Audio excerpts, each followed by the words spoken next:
Hello good morning साथीहरू। आज चाहिँ मैले चाहिँ बिहान कति चाँडो उठ्छु भनेको कलेज थियो। आज धन्न 11:30 बजे कलेज थियो र अलि डेटसम्म सुत्न पाएँ। जहिले चाँडो उठ्छु भन्छु मेरो यस्तै हुन्छ। झन् 9 बजेको क्लास भयो भने त त्यो मेरो लागि बिहानै भयो क्या। 11:30 बजे पनि उठ्न पनि हताउँदो हुन्छ। अनि मैले मुखसुख धोएर फटाफट हतार गर्न थालेको थिएँ। अब मेकअप त गर्नै पर्यो।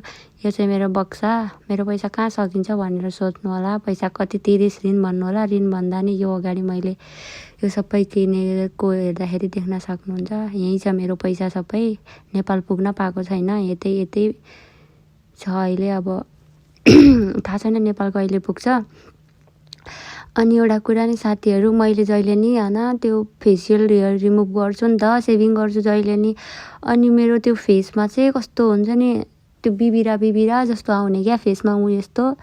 अनि त्यसपछि त्यो अर्कोचोटि सेभिङ गरुन्जेल जान्छ, फेरि सेभिङ गर्ने पालो भइहाल्छ। अनि नगर भन्नुहुन्छ होला, कस्तो के गरेको बानी भएर होला, नगर्दा चाहिँ कस्तो लाग्ने क्या।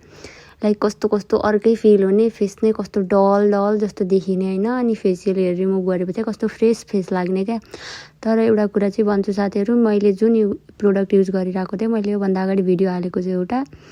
अनि यो प्रोडक्टले चाहिँ एकदमै राम्रो गरिरहेको छ। यसमा मेनली राम्रो भनेको सेन्टेलाको सनस्क्रिम, अनि त्यसपछि त्यो अनुवाको मिल्क टोनर र अनि एउटा सेरम चाहिँ एकदमै राम्रो हो। अनि त्यो गुड मोलिकुलको त्यो डार्क स्पट वाला त्यो हटाउनेवाला सेरम पनि त्यो पनि ठिकै छ। तर त्यति धेरै भने जस्तो चाहिँ काम गरेको छैन, तर ठिकै छ जे होस्। अनि त्यसपछि मैले चाहिँ स्किन केयर चाहिँ डेली गरिरहेको भएर चाहिँ मतलब त्यस्तो सबै चेन्जेस चाहिँ आएको छ है मेरो फेसमा। तर खै किन हो है, मेरो चिनको पिम्पल चाहिँ जाँदै छैन क्या। त्यो एक भ्याउने बित्तिकै अर्को भ्याउने बित्तिकै अर्को चिनमा चाहिँ पिम्पल आएको यो के कारणले होला। यदि कसैलाई थाहा छ भने मलाई कमेन्ट गरिदिनु होला कमेन्ट बक्समा।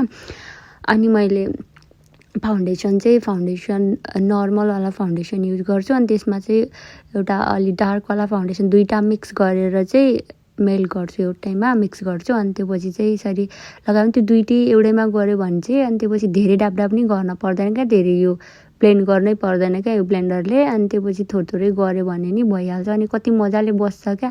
पहिला मेरो त्यो ठाउँमा छुट्थ्यो यो फाउन्डेसन लगाउँदा, अहिले यो दुइटा मिक्स गरेर लाउँदा चाहिँ ठ्याक्क स्किन टोनसँग नि मिल्छ। लगाएको नि त्यस्तो धेरै थाहा हुँदैन, अनि धेरै ब्लेन्ड पनि गर्न पर्दैन क्या। यो ठिकै लाग्यो मलाई चाहिँ यो फाउन्डेसन चाहिँ।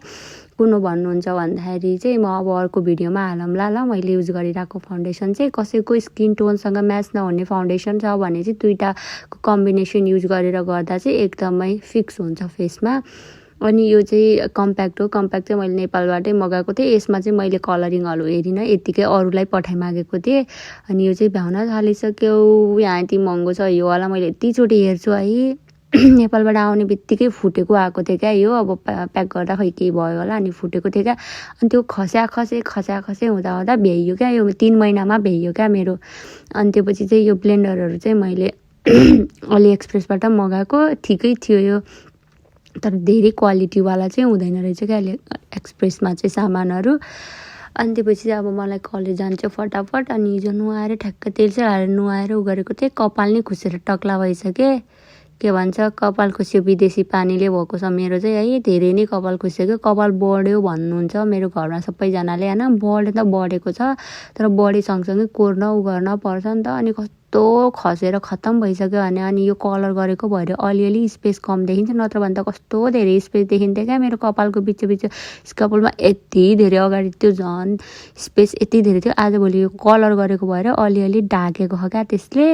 अनि कति ड्राई हुने क्या मेरो कपाल चाहिँ, लास्टै ड्राई हुन्छ। अनि त्यसपछि सेरमहरू पनि युज नगरेर भएर नि होला, यहाँ त्यस्तो मतलब युज गरेको छैन क्या। अनि कुनै सेरम सुट भएन भने चाहिँ खसाइदिन्छ नि त कपाल, उस्तै पातलो झन् कस्तो। अनि डरले चाहिँ मैले युज गरेको छैन। मेरो एकदम ड्राई छ। कुनै सिरम चाहिँ रिकमेन्ड गरिदिनु ल साथीहरू कमेन्टमा।